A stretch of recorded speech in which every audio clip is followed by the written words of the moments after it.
Bueno, vamos a continuar con la segunda parte de la charla de hoy. La primera fue la de minerales y la segunda corresponde a lo que es el agua como nutrientes y la importancia que tienen los bovinos. Recuerden una de las primeras clases donde vimos clasificación de los alimentos, dijimos que los alimentos tenían dos fases, dos porciones. Una es el agua y la otra es la materia seca. Bueno, de la materia seca vimos que tenía una fase orgánica, una porción orgánica y una porción inorgánica. Dentro de la porción orgánica teníamos lo que correspondía a compuestos nitrogenados, hidratos de carbono, y por el otro lado, en lo que es la parte inorgánica, digamos, de la materia seca, teníamos los minerales y las vitaminas.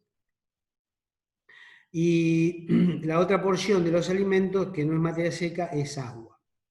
Y hay una gran variabilidad en los contenidos de agua que tienen los distintos forrajes. Digamos.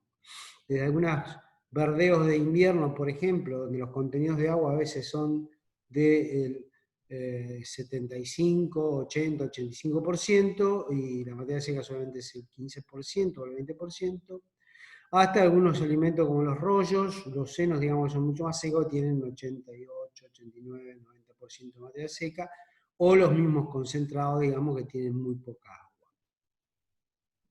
Y el agua es un nutriente más y es de suma importancia. ¿Por qué decimos que es de suma importancia? Bueno, primero hay que ver el consumo potencial que tiene un individuo de agua.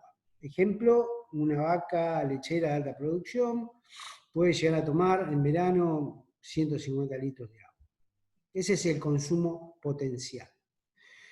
Pero ese consumo potencial está, está afectado por muchísimas variables.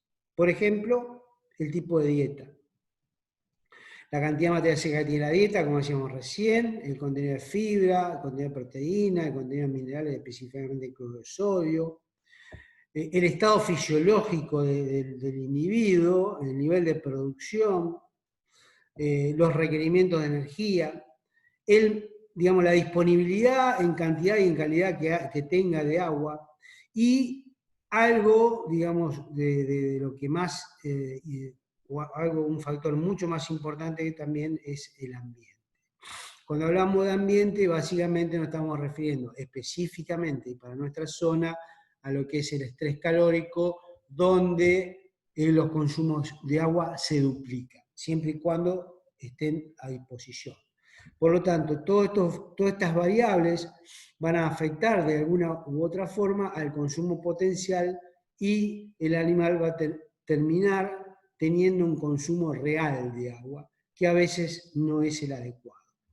Cuando hay un problema en el consumo de agua, eso se refleja, por ejemplo, en la vaca lechera, se refleja automáticamente en la producción. Si la vaca no toma agua, al otro día la producción de leche va a disminuir seguramente, porque como ustedes saben, la leche tiene solamente un 12, 2,5, 13% de sólidos, o sea que el 88, 87, 88% de la leche es agua. Y por lo tanto, tiene que tomar agua de calidad todos los días y en cantidades suficientes. Esa agua dentro del organismo tiene varias funciones, ¿sí? Muchas. Por ejemplo, el equilibrio de fluidos e iones, forma parte también de lo que es la digestión, la absorción y el metabolismo de los nutrientes. También forma parte, y básicamente, de lo que son eliminación de los productos de desecho, por ejemplo, la urea a través de la leche o de la orina, que son básicamente vehiculizan a través del agua. Forma parte del ambiente fluido para mantener a un feto saludable, digamos, y que llegue a término. En el transporte de nutrientes y otras sustancias entre los tejidos, a nivel celular, digamos, extracelular, hay agua intra y extracelular. Bueno, la producción de leche, como ya dijimos, está directamente relacionada con los consumos de agua. y lo que es toda la parte de regulación de la temperatura corporal, sobre todo en verano, dijimos que es sumamente importante. El consumo de agua, digamos, de alguna forma lo van a encontrar en la bibliografía que en un bovino es aproximadamente, en un bovino adulto es aproximadamente un 8 a un 10%. Eso creo que puede llegar a ser cierto en algunos aspectos, por ejemplo, una vaca de cría de 450 kilos, 500 kilos, en invierno que toma 40, 50 litros de agua, más o menos es ese valor, 8 o 10%.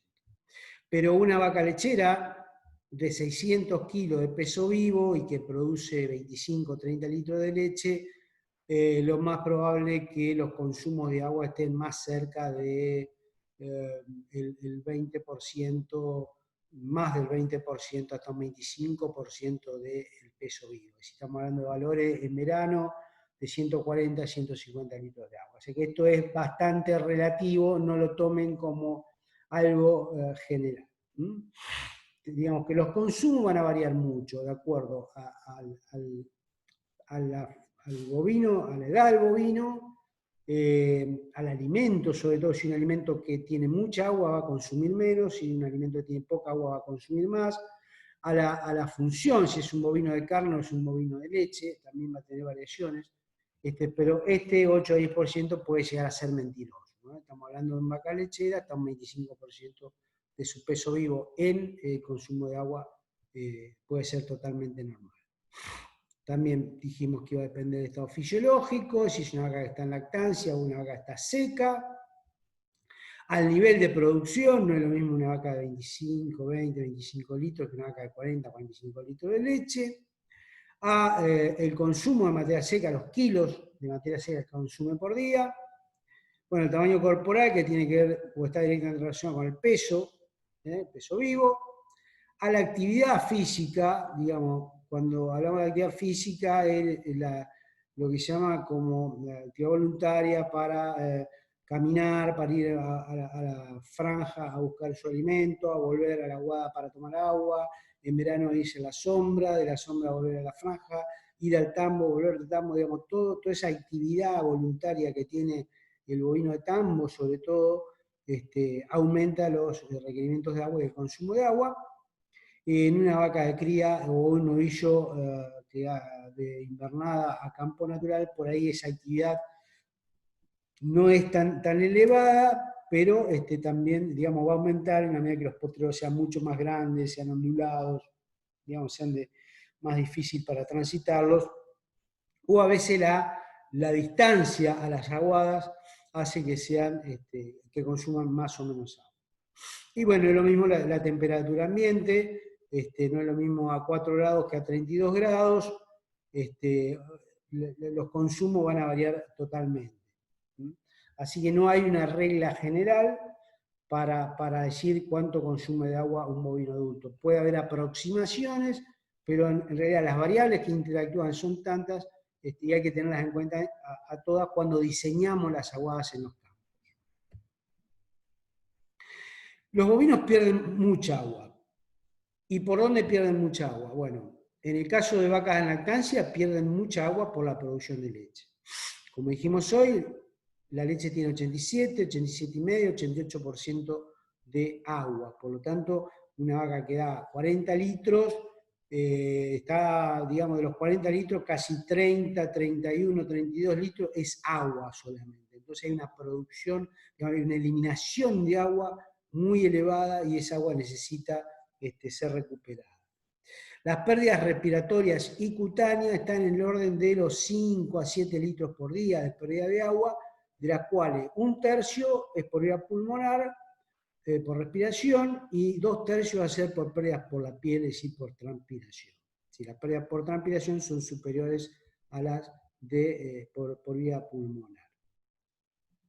Después hay pérdidas que se llaman termorregulatorias, que es cuando una vaca está en una situación de estrés por calor y necesita un extra de agua para poder mitigar, digamos, ese estrés por calor. Las pérdidas por materia fecal suelen ser importantes, más o menos se calculan entre 3 a 5 kilos por cada kilo de materia seca consumida. Si estamos hablando de que come 20 kilos de materia seca, son más o menos unos 6 kilos, 6 kilos de agua que se pierde. Las pérdidas urinarias son alrededor de 3,5 litros por cada 100 kilos de peso vivo, es decir, son para 400 kilos, son 14 litros de agua. Y la polirrea en estrés por calor, en realidad no está bien determinado cuánto es la cantidad que se llega a perder. Pero las pérdidas en total, si empezamos a sumar, hablamos de 30 y pico que se va en leche, más 5 a 7 por vía respiratoria y custiana, estamos hablando de 35, 37, más si estamos en estrés por calor, unos 15 litros más, ya estamos hablando de 40, casi 38, 40 litros, más las fecales y urinarias, y estaríamos llegando a 100 litros por lo menos de pérdidas de agua diaria que tiene una vaca lechera en producción, ¿no? Siempre teniendo en cuenta que por donde más agua se escapa o se pierde una vaca lechera es por producción de leche. Bien, ¿de dónde toman agua? ¿Cuáles son las fuentes de agua que dispone un bovino? Bueno, básicamente tenemos dos tipos de agua, las aguas subterráneas y las aguas superficiales. Se le llaman aguas subterráneas, obviamente, las que están por debajo de la tierra, es decir, a los pozos, al agua que está en las napas, que se extraen por perforaciones, que en algunos lugares esas napas están muy cerca y las perforaciones son a veces de 15, 20, 25, 30 metros, y a veces en algunos lugares hay que irse a 100, 150 metros para poder llegar a una napa que tenga una buena disponibilidad de agua. Y las superficiales son las aguas, por ejemplo, de los arroyos, los ríos, las lagunas, las represas, los charcos. Acá, en las aguas superficiales, teníamos que diferenciar lo que son aguas vivas y aguas muertas. ¿A qué se le llama agua superficial viva?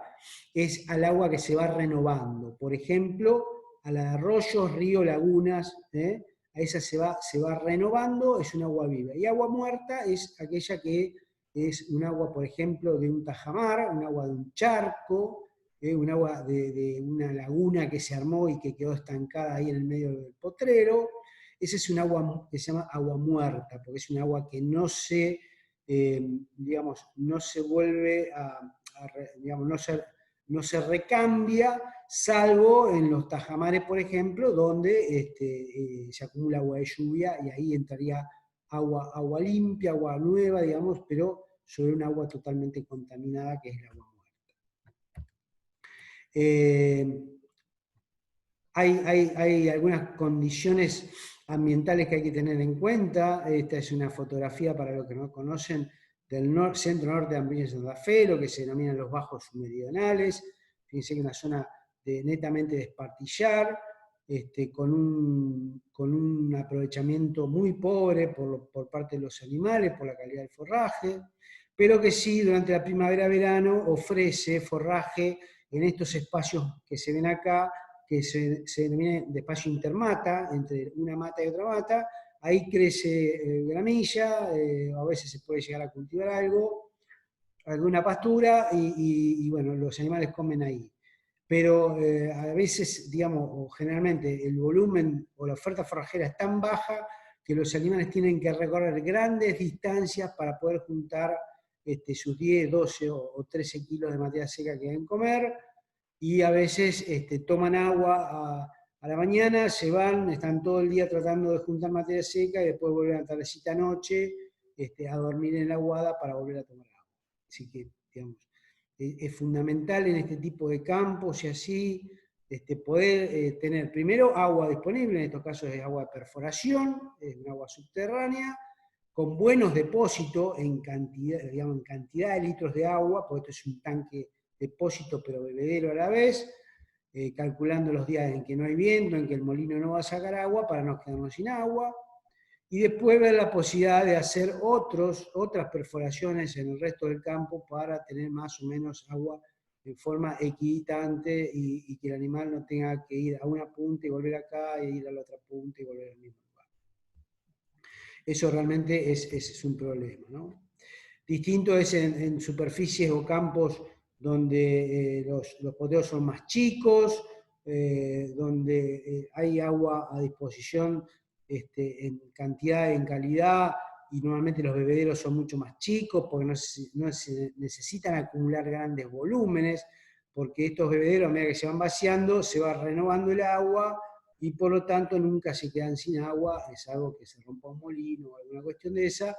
Los animales tienen siempre agua a disposición. Bueno, es una típica foto de la isla, acá de la región del litoral nuestro, la producción de carne o de terneros en la isla, que es una producción muy típica nuestra.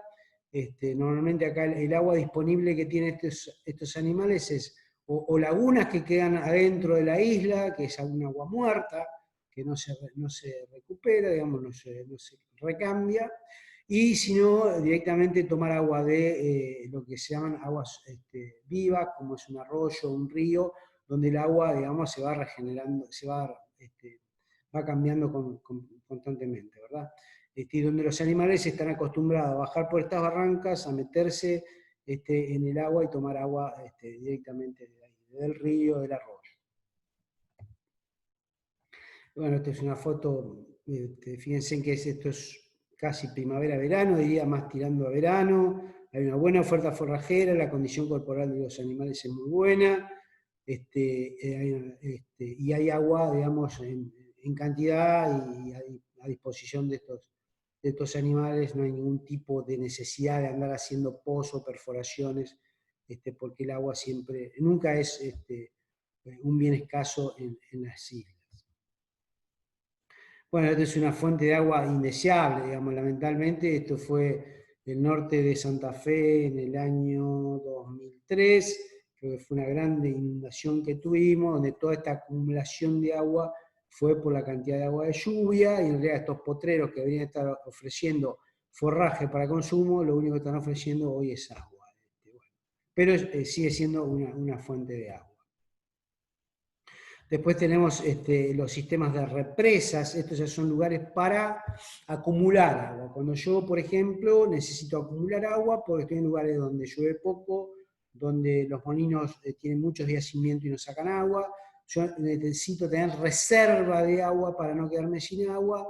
Se hacen este tipo de represas donde el agua viene de una perforación, de un molino que tira agua acá adentro, y un poco ayuda también la lluvia a juntar agua, y se hacen este tipo de represa, de reservorios de agua, que es muy distinto a este tajamar, que es típico de la región de Uruguay, o también en la zona, digamos, de Entre Ríos, donde es un agua muerta, es un agua de acumulación en los lugares más bajos del potrero, generalmente es agua de lluvia que se junta en ese lugar, pero los animales se meten adentro a tomar agua, bostean, orinan, digamos, pierden muchísima calidad, se contamina, digamos que no es la manera, no es la mejor manera de ofrecer agua a los animales, pero bueno, que existen, en general existen.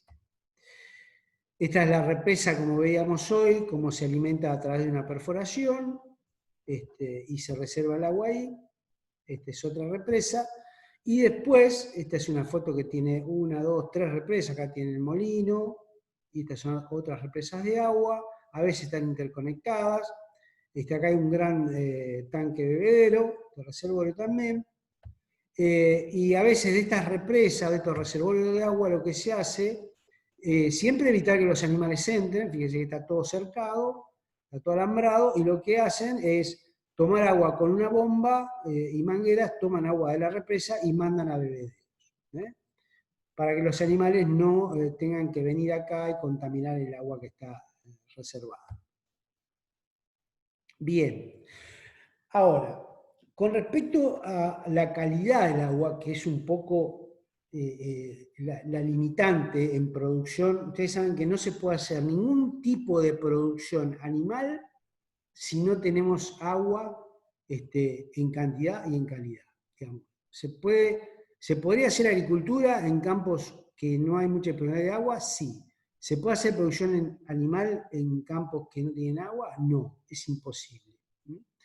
Esta es una manera, por ejemplo, de categorizar el agua, de clasificar el agua de bebida, de acuerdo a la cantidad de sales totales. Fíjense que el rango va de menos de 1 gramo por litro de sales totales hasta 13, incluso 14 gramos por litro de sales totales. El tema es así, las aguas normalmente van desmejorando desde los campos más cercanos al río Paraná, a medida que te alejas hacia el oeste, en nuestro caso, si te vas para el lado de Córdoba, las aguas empiezan a ser cada vez de menor calidad, se empiezan a salinizar. Y hay una clasificación vieja de Bavera, del año 1999, que la clasifica en aguas deficientes, muy buena, buena, aceptable o mala, de acuerdo si es para cría o para invernada para tambo, y de acuerdo a la cantidad de sales totales que tiene, ¿no? Ustedes saben que cuando digamos, el sistema productivo es más exigente, por ejemplo, una vaca de alta producción requiere mejor calidad de agua que una invernada de 500 gramos o que de una cría, ¿sí? Y dentro de las invernadas, digamos, una invernada de 800 gramos un kilo, mejor calidad de agua que una de 500 gramos, ¿entiende? Es decir, cuanto más intensa es el sistema productivo, mejor tiene que ser la calidad del agua. Justamente para que expresen todo su potencial. Por eso se dice que menos de 1 gramo por litro de sales totales para invernada de para tambo es un agua deficiente en minerales y deficiente para cría. Cuando tienen más de 1 gramo y hasta aproximadamente 2 gramos, es un agua de muy buena a buena, ya sea para tambo, para invernada o para cría. Cuando tienen 4 gramos, 5 gramos, 6 gramos, se dice que es un agua, puede llegar a ser un agua aceptable para tambo, para invernada, y buena para cría, porque los rendimientos son más bajos. Cuando ya estamos hablando de 7, 8 gramos de sales totales por litro, estamos hablando de que más o menos para tambo ya, no es que la vaca se va a morir ni va a producir leche, pero no va a producir la cantidad de leche que podría producir. O sea que es un agua, digamos, ya tirando a mala calidad para este tipo de producción como tambo. Pero para cría sigue siendo aceptable. Y ya cuando el agua supera los 7 gramos, ya directamente es un agua que no debe ser empleada ni para invernada ni para tambo. Todavía puede ser para vaca de cría, puede ser, hay lugares donde se hace cría que las aguas tienen hasta 14 gramos. Obviamente la vaca de cría es una vaca bastante rústica, se adapta y sobrevive a aguas tan saladas. Además de la cantidad de sales totales, lo que hay que ver es cuánto tiene cloruro de sodio, cuánto hay de sulfato y magnesio, que son también otros minerales que por ahí interfieren o pueden ser perjudiciales para la producción, específicamente para la producción de leche.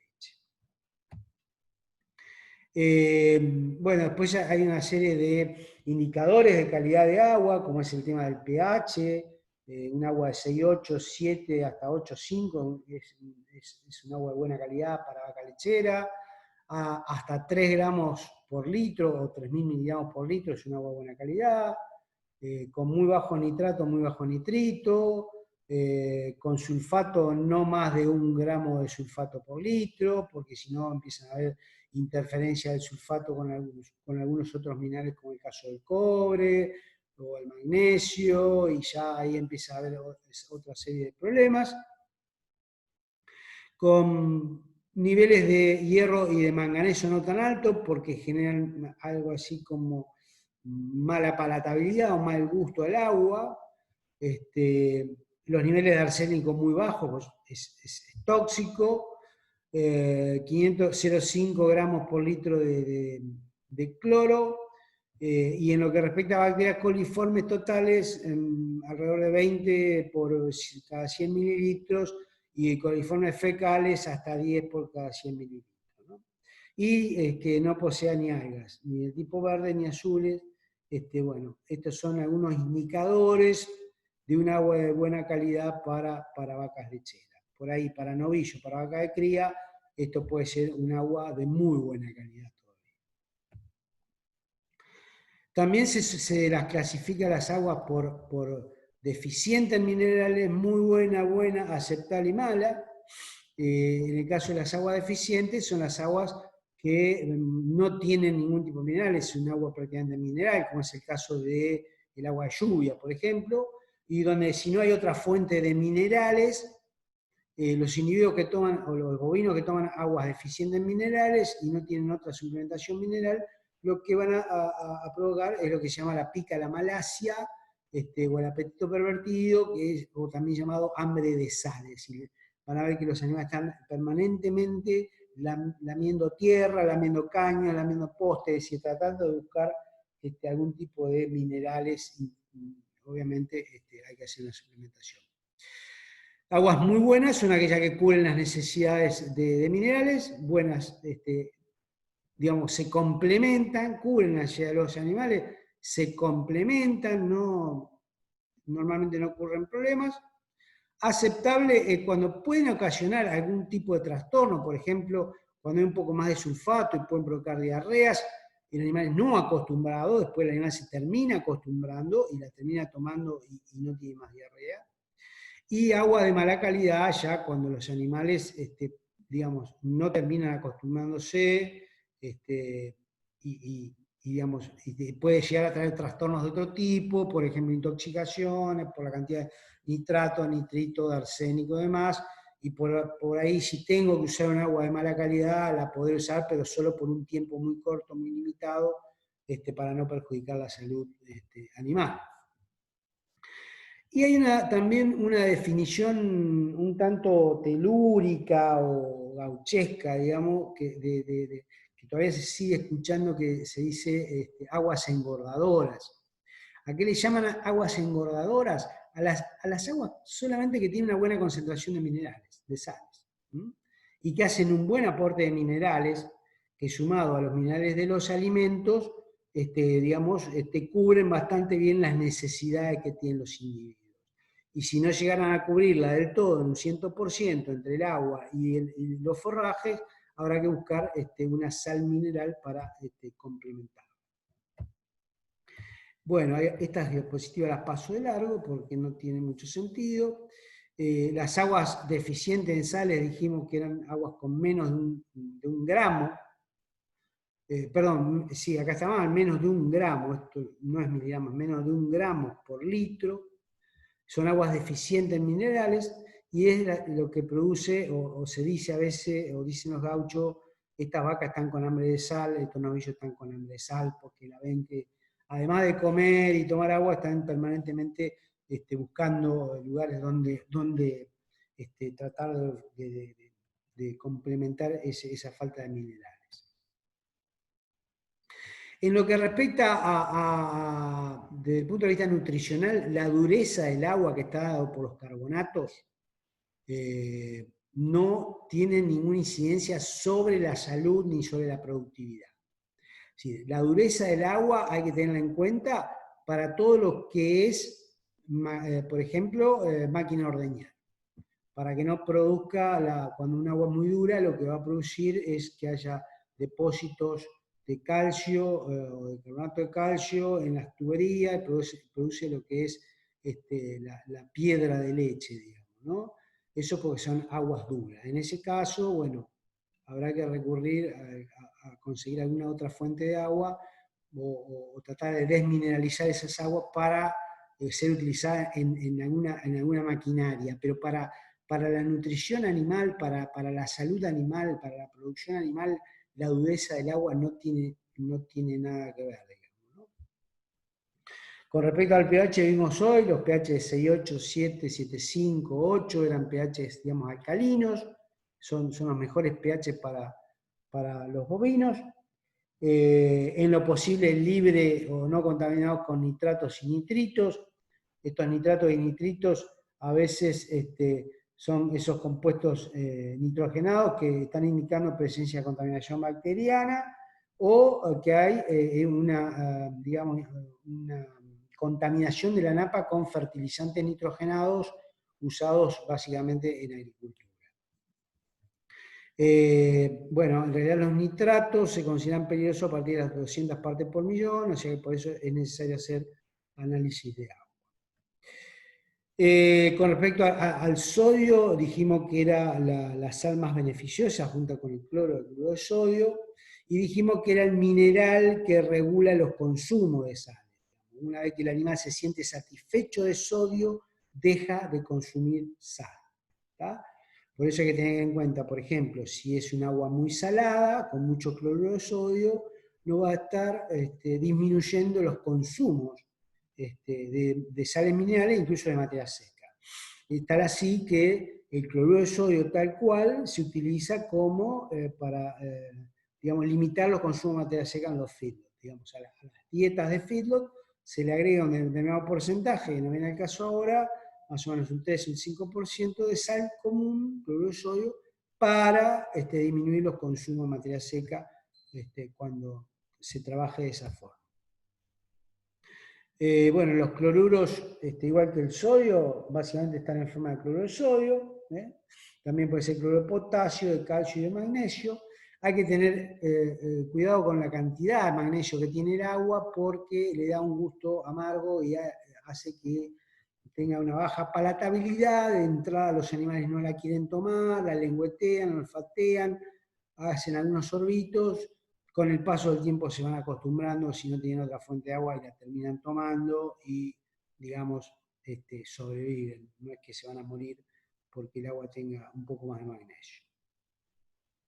Bueno, el calcio dijimos que es la que le da dureza, que no incide para nada en el organismo. El magnesio, lo que dijimos recién, el sabor amargo que le da, que le hace poco palatable. Y que si hay altas concentraciones de magnesio se forman compuestos con el cobre, con el sulfato, dando un sulfato de magnesio que es la típica sal inglesa que provoca diarrea, ¿no?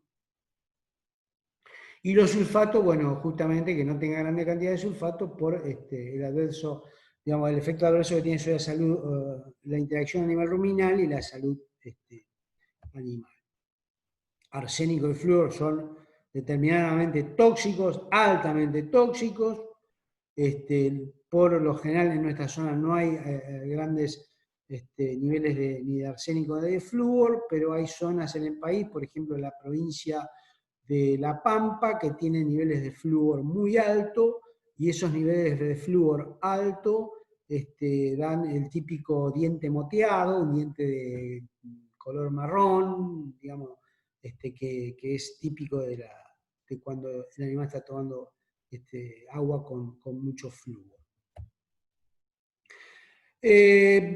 Bueno, también algunas cuestiones muy rápido de etología del abrevado, siempre hay que tener en cuenta que los bovinos tienen un espíritu gregario, es decir, cuando va uno, van todos, se manejan de esa forma, un poco porque eso ya viene del origen, digamos, donde eran presa de muchos depredadores, por lo tanto una forma de cuidarse es andar en manada, andar todos juntos, y por eso ese espíritu gregario, digamos, de que va uno y después van el resto. Normalmente cuando van a las aguadas, las vacas dominantes hacen la cabeza y después le empiezan a seguir las otras vacas y terminan todas al lado de la aguada.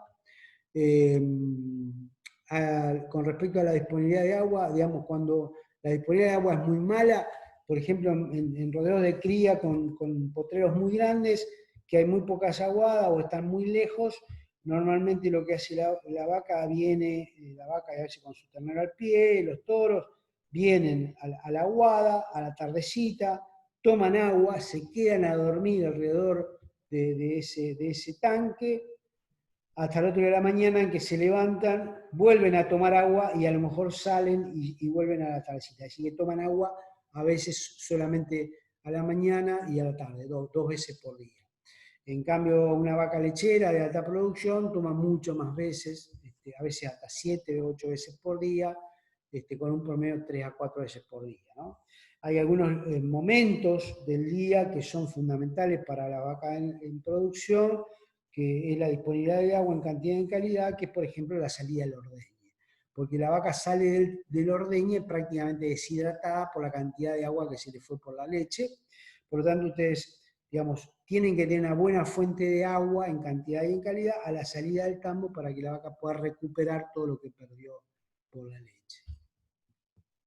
Y tengan en cuenta también dentro de ese ámbito gregario, de que estén todas juntas, lo que es la vaca dominante, la vaca dominada, la vaca gastada, la vaca mocha, digamos, siempre hay una distribución social dentro del rodeo, donde las dominantes son las primeras que toman, a veces le vacían los bebederos y si las dominadas no alcanzan a tomar, o toman muy poco, o toman el fondo del bebedero donde está, digamos, hay mucha basura, digamos.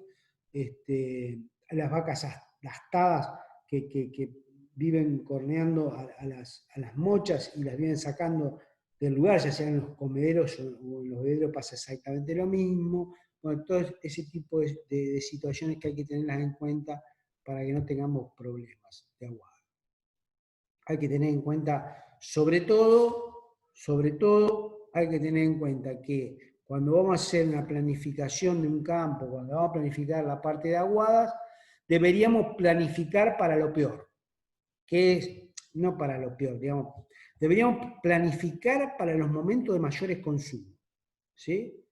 ¿Cuándo van a ser los momentos de mayores consumos? Bueno, en vaca de cría, por ahí a la mañana, a la tardecita, en los tambos permanentemente, y en la época de verano, más que todo. Las temperaturas son altas, los consumos se duplican o más de agua, por lo tanto, cuando uno tiene que hacer la planificación de las aguadas dentro de un campo, tenemos que tener en cuenta eso, tenemos que tener en cuenta cuántos molinos, la cantidad de días con viento, la cantidad de días sin vientos, para ver cuánta agua tenemos que sacar por día y reservar para no quedarnos sin agua. Es decir, hay una serie de cuestiones, digamos, que hay que tener en cuenta para no quedarnos sin agua porque es fundamental para el sistema productivo.